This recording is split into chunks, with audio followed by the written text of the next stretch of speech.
Hey, how's it going, everybody? This is Z3 here, back to a brand new video. We're going to be covering Week 14 college football scoreboard, as well as reacting to the new updated college football playoff standings and predictions of who's going to get in. Um, Final week of college football, rivalry week. Teams have cemented and essentially guaranteed their spot in the playoffs, while others have found themselves now out of the spot, both of the college football playoff and conference standings. And it was a big week and a really fun week. Let's go ahead and get into it. Starting off, Memphis upsets Tulane. Tulane was trying to sneak into the college football playoff. Don't think they would have, but this now definitely means they will not be getting into college football playoff. If we go into the standings here, the American, they will still play in the conference championship game against Army. However, they're no longer undefeated in conference, and they're now sitting at 9-3. So even if they win, they will not be ranked high enough to get to college football playoff as the lowest ranked conference champion, or the highest ranked 5 conference champions. So tough loss for them, but they will probably have a decent bowl game. They've had a great year. Honestly, their only 2 losses were against 2 Power 5 teams. This is their first loss against a quote unquote non-Power 5 team, if you really consider the Big 12 Power 5 anymore. But let's move on. Mississippi State and Ole Miss. Um, the Egg Bowl, as they call it, always a intense rivalry, always a fight in the game. Ole Miss pulls away late in the fourth quarter, 26-14. Disappointing season ends with a victory over their heated rival. They finished 9-3 and 5-3 in the SEC.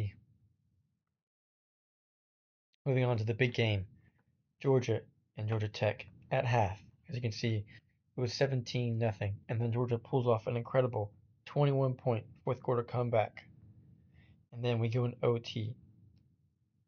8 overtimes. First one is normal. Second and third, you have to go for 2. Everyone after that, it's just back and forth 2-point conversion plays. Georgia Tech looked incredible. They were dominating it the whole time. A very hit pass read option offense that has seemed to work extremely well against Georgia, in which the quarterback is mobile. Georgia has had no answer for it. Let's see when they played Alabama in that fourth quarter.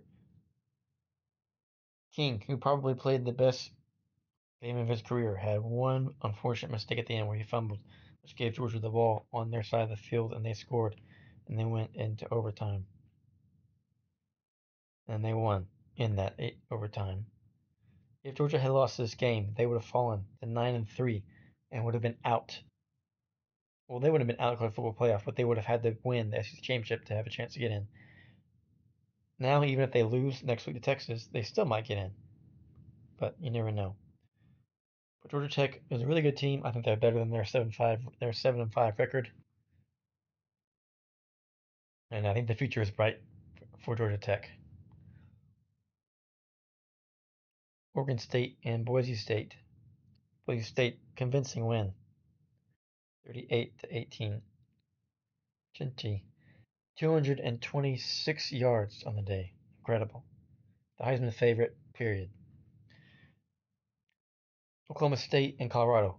Oklahoma State finishes with 0 losses in the 0 wins in the Big 12 after being picked as one of the favorites to win. They did not win a single game. Probably one of their worst years in recent memory. Colorado blows them out, 52-0. However, we'll move on somewhere else. Colorado is not in the Big 12 championship. Texas and A&M, the most historic rivalry in college football history, spanning 118 years.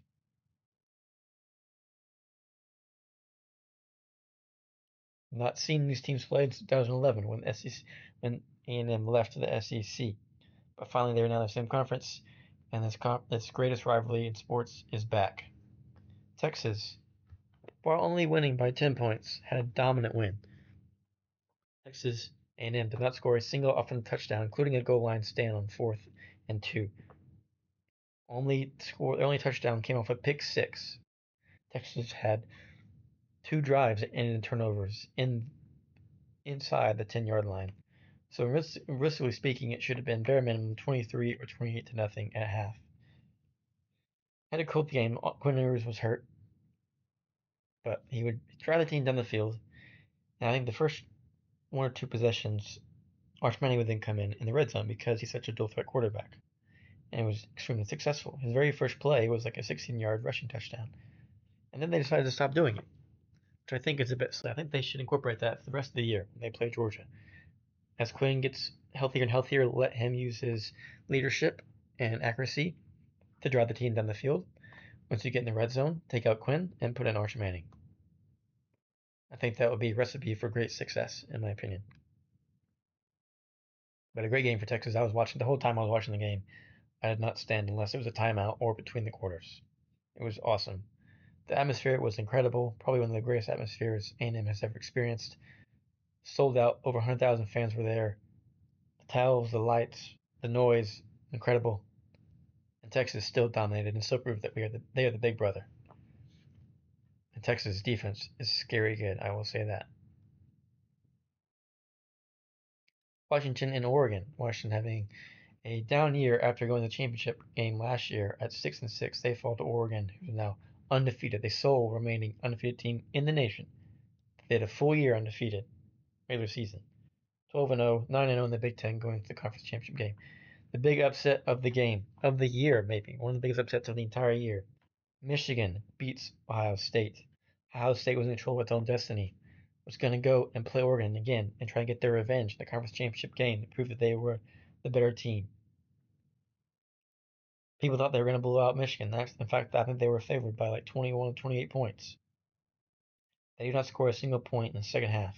Michigan wins in a defensive showdown, 13-10, and a huge brawl breaks out after the game when Michigan tried to plant their flag at the 50-yard line. Many players and coaches and other staff were left bloodied, and the cops were even pepper spraying individuals from the Michigan sideline. Never seen that happen in a football game ever. And Ohio State in shambles. Ryan Day in the hot seat. They probably will still make the college football playoff, but if they lose and lose early, he might be out of a job. I gotta be with you. Absolutely unbelievable, horrible performance by Will Howard. Uh, horrible, horrible offensive performance by Ohio State. They were running the ball way too much. For some reason, did not want to throw it, which was Michigan's weak point. And just really, really embarrassing loss for Ohio State. Really. Let's move on. Penn State and Maryland, they win 44-7, and now with that loss, they are now headed to the Big Ten championship to play Oregon. It'd be a big win for them if they pull up that upset. Don't think it's gonna happen, but hey. Notre Dame playing USC. Notre Dame pulls away late. They win 49-35. I was hoping that USC would win this game. They've also had a disappointing season. But Notre Dame will finish the year at 11-1 and will probably make the college football playoff. You know, they don't deserve it and will probably get blown out in the first game, whoever they play. But that's the way it goes. As I said last week, Notre Dame should be forced into a conference. If they don't join a conference, they do not get into the playoffs. Period. Another big upset here. Miami loses to Syracuse. Syracuse had 21 points in that third quarter. It was an absolute showdown offensively. Syracuse wins 42-38, and Miami is now out of the ACC title game and likely out of the college football playoff. Tennessee and Vanderbilt. This game, the scoreboard is a lot closer than it looked because it was not anywhere close. Vandy started off hot, 17-7, and then did not score again until the fourth quarter. Tennessee pulls out the win, 36-23. Vandy finishes 6-6 and is bowl eligible. Some big upsets. California and SMU, another dominating performance by SMU, who's 11-1 and undefeated in the ACC in their first year. They win 38-6, and then will be playing in the conference championship. Indiana blows out Purdue, who was also now without a single win in conference. Indiana wins 66-0. What a game for them. South Carolina, as I predicted, upsets Clemson 17-14. A lot of people are saying that despite losing to Alabama and having the same record, that South Carolina, on paper, and for the way they look right now, is a much better team than Alabama. And a lot of people are calling for them to get into the college football playoff, but they probably won't. But Lenora Sellers is an incredible quarterback and will probably be in the Heisman favorite rates the next 2-3 years. Unbelievably talented. South Carolina has a very, very bright future with him at the helm. Auburn, Alabama. This game was not really that close. Alabama wins 28-14. Arizona State blows out Arizona, who has had a very disappointing year. Arizona State now in the Big 12 championship game, they win 49-7 and are in control of their own destiny. If they win, they're in the playoffs. Kansas State loses to Iowa State 29-21. Iowa State now moving on to the Big 12 championship, I believe. This is the first ever Iowa State 10-win season, so congrats to them. Houston and BYU. BYU pulls out the victory 30-18. There's also a fight here. Let me see what else. There was a fight here.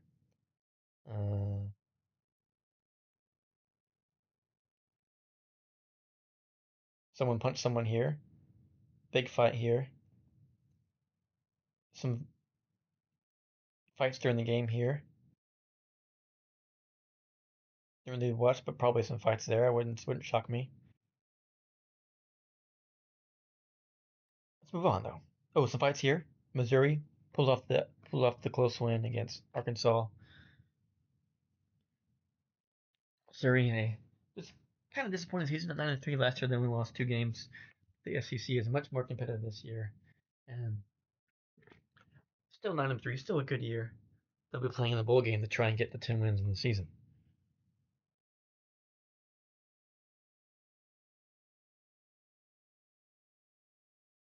Snow game as well is pretty cool. UNLV going to the conference championship game. They beat Nevada. No wins in the conference. They win 38-14. And Illinois beats Northwestern 38-28. So that is the scores. Next week is just the Army. Okay, so next week is conference championship games. Let's go to the standings real quick and see who we've got.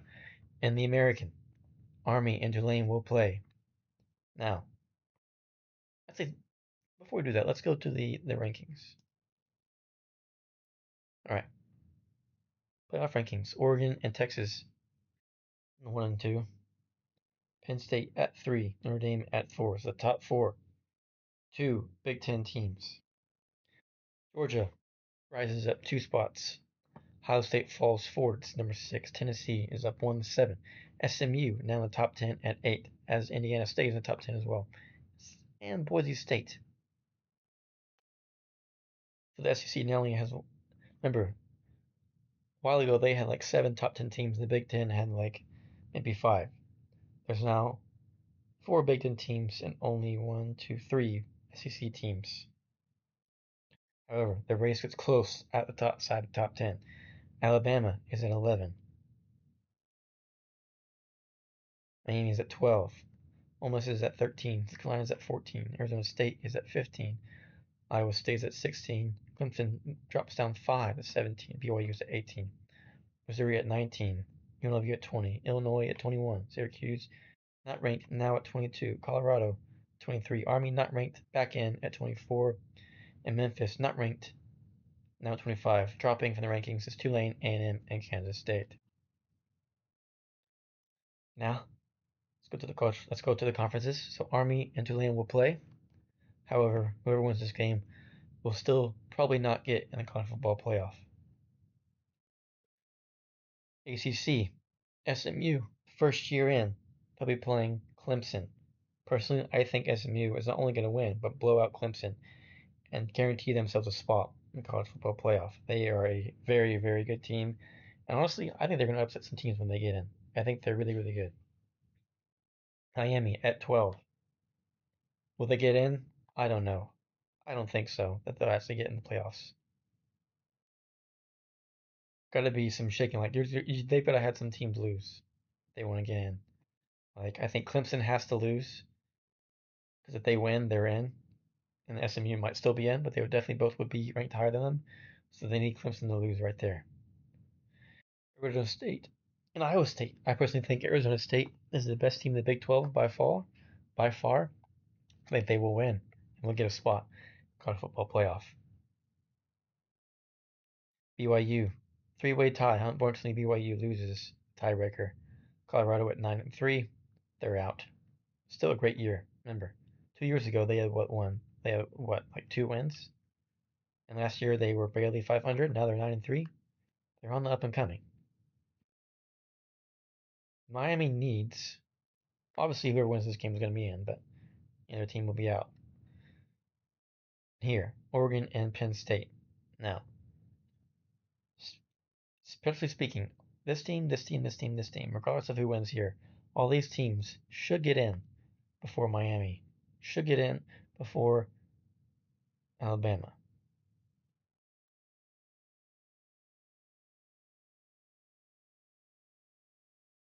So can Oregon win the Big Ten in their first year, remain undefeated?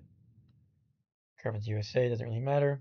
FBS, American, and West Boise State need to win this game. I think honestly, if they lose this game, they might drop out of the college football playoffs. They need to win this game. Actually, I think they will,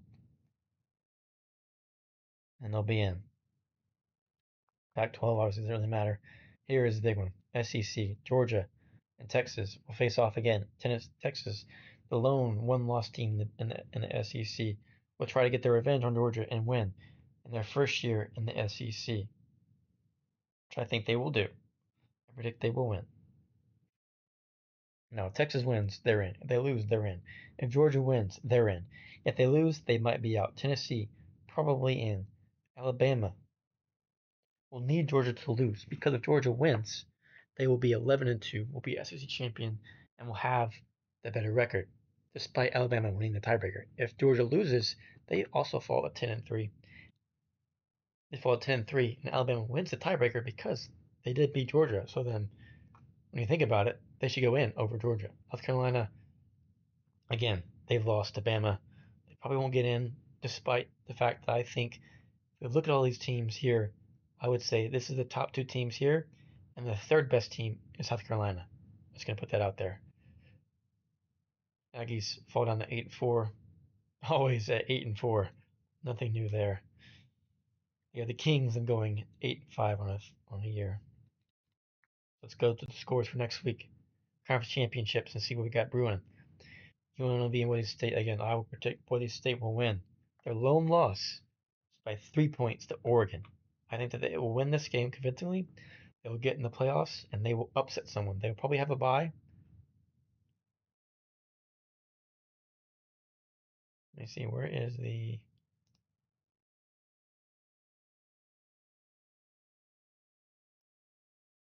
playoff predictor? That's not it. Whatever. There should be like an image, but more likely we'll get a bye. I still think they'll upset someone. Tulane and Army.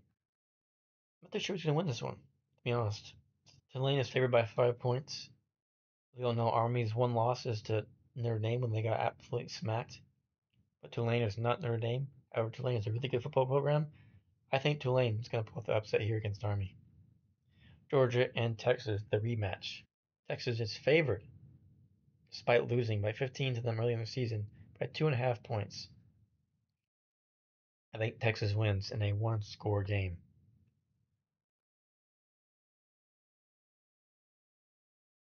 Let me think. I think Texas wins by no more than 10. And again, it's also at Georgia. In Georgia, the SEC championship is always in Georgia. So, kind of a home game for Georgia. Big 12 at Arlington AT&T Stadium, Iowa State and Arizona. If either of these teams win, they are in. If they lose, they're out. I think Arizona State will win convincingly. They're favored by 2 points. I think they will win by 10 or more against Iowa State, and they'll be in the college football playoff. Penn State and Oregon. Oregon favored by 3.5 points. However, I anticipate they will win by probably 10 or more as well. I just don't think that Penn State is a good team, just not good enough to go against the real competitive teams. And Clemson and SMU. Clemson must win to have a chance of getting in. Same with SMU. They probably will not be put in if they lose this game because they're just such a smaller team and don't have the branding of other teams despite them earning it. I think SMU will win and will win by 10 or more. Real quick before we end, let's go ahead and go to the stats here. Talking about the Heisman race. He's now pretty much 600 away from number 2.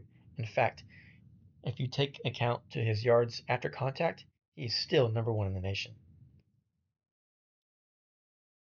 Odds. There we go. More Heisman. It's a Heisman race here. Now in the Heisman race, he's number 1. Hunter's number 2. Cam Ward and Dylan Gabriel are sitting at 3 and 4. However, I think it should be Ashton Jeanty number 1, a big gap. Dylan Gabriel number 2, Cam Ward number 3, and then Hunter number 4. Actually, no.